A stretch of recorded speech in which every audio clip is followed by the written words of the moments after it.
वो बाद में कहते हैं वो जानबूझ के मैंने डिसीजन ले लिया, मुझे पता नहीं चला मेरे साथ क्या हुआ क्या नहीं। पता था तुझे, प्रभु को पता है, तुझे भी पता है कि तेरा ये डिसीजन लेने से तू पाप कर रहे, तू पाप कर रहे, तू पाप कर रहे।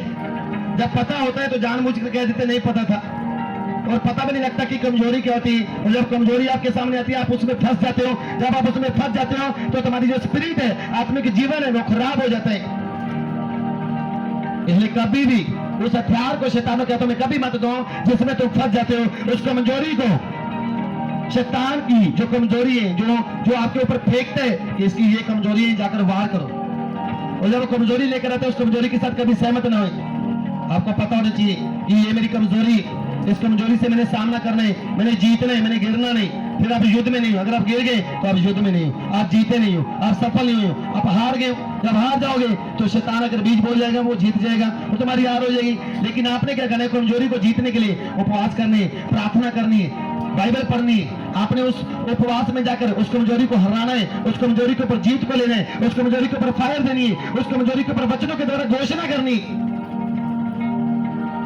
किसी की कमजोरी मोबाइल होती, किसी की कमजोरी यूट्यूब होती, किसी की कमजोरी इंस्टाग्राम है, किसी की कमजोरी शेयर चैट है, स्नैपचैट है। और लोगों को पता नहीं लग रहा 3 घंटे मोबाइल को 4 घंटे दे दिए और मैंने 1 घंटा प्रभु को नहीं दे पा रही। उन लोगों को पता नहीं चल रहा कि शैतान ने कितना भरमार है, कितना उन्हें उकसा रहे। इसलिए नरक से वो क्या कर रहे हैं, वार कर रहे हैं। इसके छोटे बच्चे की कमजोरी है, इसका बच्चा 10 साल का है, तुमने क्या करना है, जाकर उसके हाथों में मोबाइल देना है और रुलाने रखना है और उसके बच्चों को रुलाना है, उसको रोने पर मजबूर करना है। जब वो रोने पर मजबूर हो जाए तो उसका मम्मी दुखी होकर मोबाइल पकड़ा देगी, पापा दुखी होकर मोबाइल पकड़ा देगा।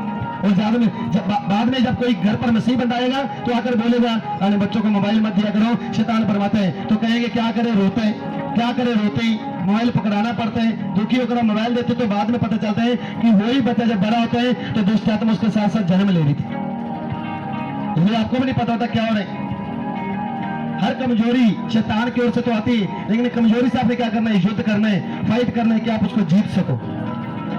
आपने कमजोरी के साथ लड़ाई करनी, कमजोरी के साथ आपने युद्ध करना है। यीशु मसीह के पास शैतान है, इन पत्थरों को बोले रोटी बन जा। यीशु ने कहा लिखा है मनुष्य केवल रोटी से नहीं परमेश्वर के वचन से जीवित रहेगा। उसने जीता है, शैतान को हराया। फिर दूसरी बार आया, उसने कहा अपने आप को यहाँ से गिरा दे, दूसरी मंजिल पर ले गया, यहाँ से गिरा दे। उसने कहा नहीं, लेकिन तो प्रभु अपने परमेश्वर को ना पर रख। फिर तीसरी बार शैतान उसको ऊंचे पहाड़ पर लेके जाकर बोलने लगा, यानी थर्ड लेवल पे ले गया, बड़े लेवल पे यीशु पहुंच गया था।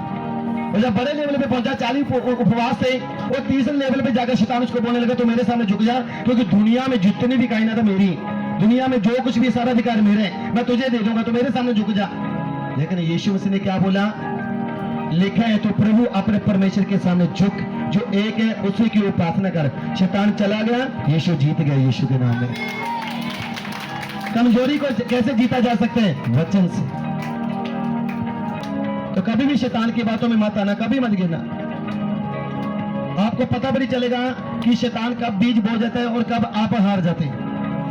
लेकिन जब आप धरती पर हालेलुया बोलते हो, धन्यवाद करते हो, थैंक यू जीसस बोलते हो, आमीन बोलते हो, तब वो रो रहे होते हैं, तब उसके चेहरे पर और उदासी छा जाती है। लेकिन जब आप रो रहे होते हो, उदासी छा जाती है, तो वो खुश हो रहे होते हैं। इसलिए आपने क्या करना है, उसको रुलाना है, उसको उदास करना है, उसको शौकित करना है, उसको परेशान करना है, उसको दिक्कत देनी, उसको हराना है पूरी तरह से। मतलब हारा तो हुआ है, लेकिन जब हालात आपके सामने आते हैं, जब आप उससे जीत नहीं पाते हो, उससे आप युद्ध नहीं कर पाते हो, इसका मतलब आप हारे हो। जब आप उसे युद्ध करते हो, आप उसे फाइट करते हो, जीत जाते हो, तो हालात हार गए, आपकी जीत हुई। जिसकी जीत हुई उसके जीवन में यीशु मसीह, और यीशु ने उसको क्या दिलाई है, शैतान के ऊपर जीत दिलाई है।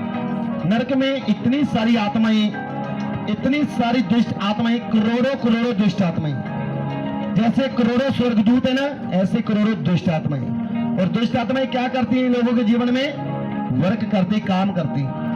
शैतान टोलियां बनाकर भेजते हैं, टोलियां बनाकर, शैतान टोलियां बनाकर भेजते हैं। अंधकार की टोली अलग, व्यभिचार की टोली अलग, लड़ाई की टोली अलग, युद्ध की, चोरी की, झूठ की, कर्जे की, गरीबी की, तंगी की, घटी की, बीमारी की, वो टोलियां बनाकर नरक से भेजते हैं। जाओ इस घर पर जाकर वार करो, जाओ इस घर पर जाकर ये करो। जब आप अय्यूब की किताब पढ़ेंगे आपको समझ आ जाएगी।